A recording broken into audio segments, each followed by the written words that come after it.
I think that the problem is that you're encountering things that you've never seen, trying to fit them into things that you already know.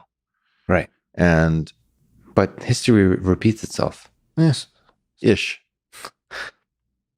You don't see lessons from history I do. We see today? But I don't see it repeating itself. You know, the famous quote is that it rhymes. It rhymes. I mean, the thing I guess I'm speaking to is violence. And we're in there. The abstraction of violence. Imagine you were coding up violence as an abstract class. Okay? Thank you for speaking to the audience. Trying to lose these people. Come with me. Go on. No. Look, I've dealt with your audience, and your audience contains the smartest people around. Yeah. I guarantee you, if I say some stuff, first of all, any wrong thing that I'll say, they're going to detail. So that'll be a little bit of catnip to bring in the smart people.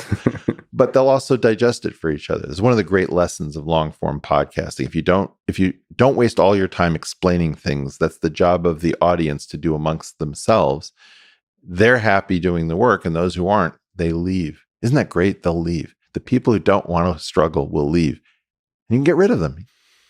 I think that the point is you would want to say violence is defined relative to a context.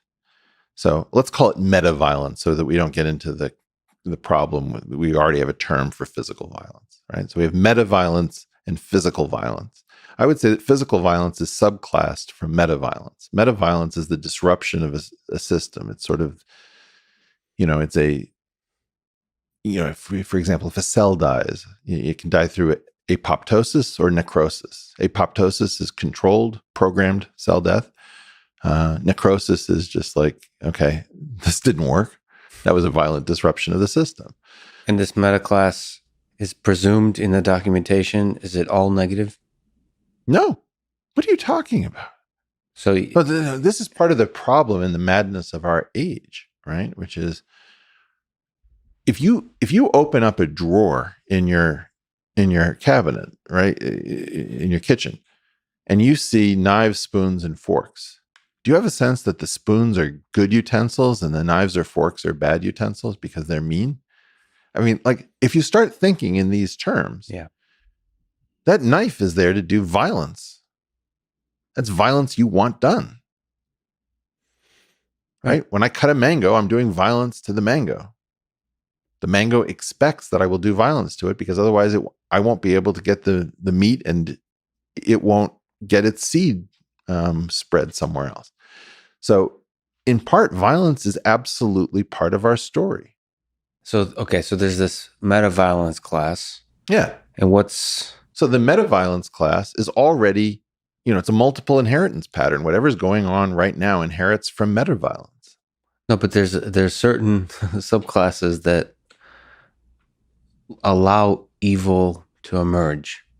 So what I'm specifically worried about is that what's on your mind, Lex? What's really going on? Okay. I worry that amidst the chaos of we have these protests or the chaos that could be created by the feeling that the election does not represent the voice of the people, like saying that whoever gets, quote unquote, wins the election according to some kind of reporting of the numbers that come out, that's not going to represent who people actually want to be the leader. Like something in that narrative will create so much division that people will resort to literal violence, like protests that the United States loses its united aspect. And because of that chaos and tension, evil people, evil forces, that my definition of evil is, just cruel human beings, use that moment to attain power, the kind of power that is ultimately goes against the ideal of the United States. That could be Donald Trump. That could be another human being. It doesn't really matter. My worry is that love doesn't win out in this. The unity doesn't win out in this. And I feel like you and I have responsibility. No, small. Kidding. Yeah, I know. And so how do we let love win in this moment of we're going to have to potential fight chaos? for it. You're going to have to become a fighter. You're going to have to throw some serious punches if that's what you want. You have to be Muhammad Ali here, because the moment you start criticizing anything, people, you have to be a masterful communicator, because that's why you're here. Look, Lex, in part, your decency is allowing you to do things that you couldn't otherwise do. I saw that you had Michael Malice on your podcast. Yeah. Now, Michael Malice is, I think, of somebody who, at his best, is extremely shrewd and insightful. Yes? Mm-hmm. He's also got this trolling game, which he's quite open about, and you talk to him about it, which I can't stand. And this is the idea. Oh, grandpa doesn't get the internet. Well, I'm grandpa. I don't get the internet. I don't love the trolling.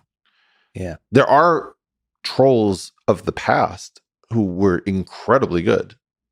I don't see any of the modern trolls as being that kind of genius level, trolling the people who deserve it in the way that they deserve it. You know, right now what I see is that anything that stands up gets cut down. Yeah. You know, it's like anything earnest, you have to turn into cynicism and a meme. And it's this idea that the people who believe that the world is chaos and has no point are constantly trying to let you know, don't try to use the internet for meaning, for decency, for goodness, because we are going to find out that that's all sanctimonious hypocrisy, and we will make you suffer. So I do think that there's a lot of sanctimonious hypocrisy in the world. Some of it mine, some of it yours, but we all have it. And the trolls somewhat remove that.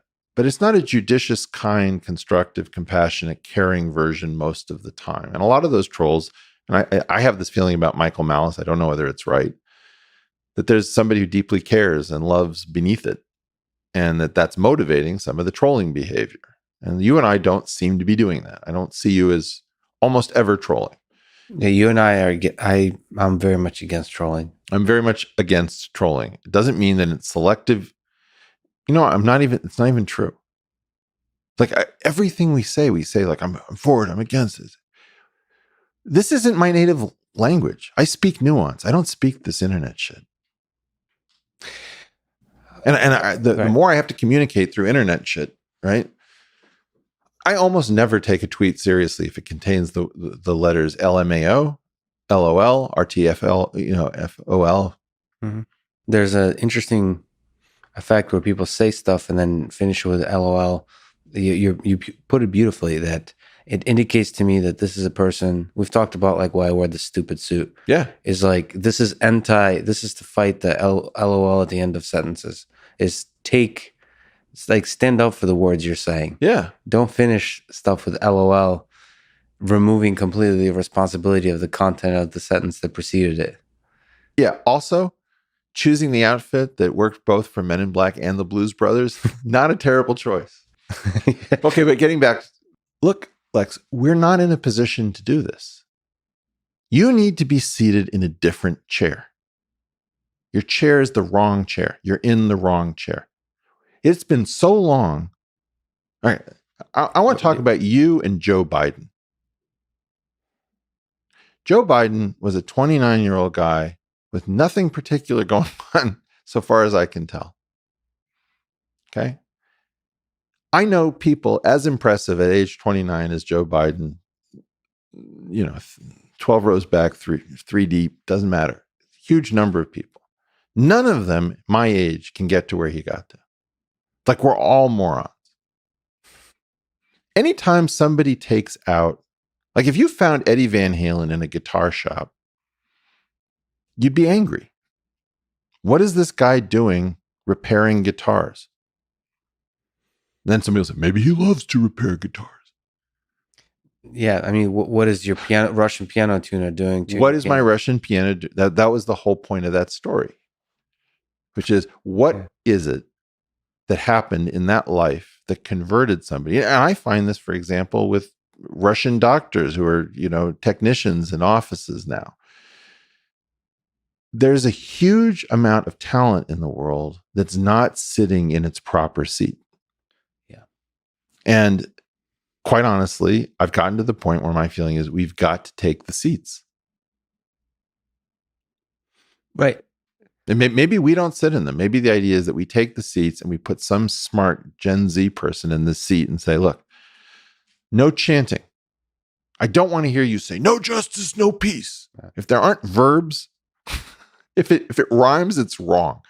Like I used to have this thing, if it rhymes, things that rhyme are more true. Yeah. But like in general, if something starts out 1, 2, 3, 4, I don't want to hear what the rest of your sentence is. Yeah.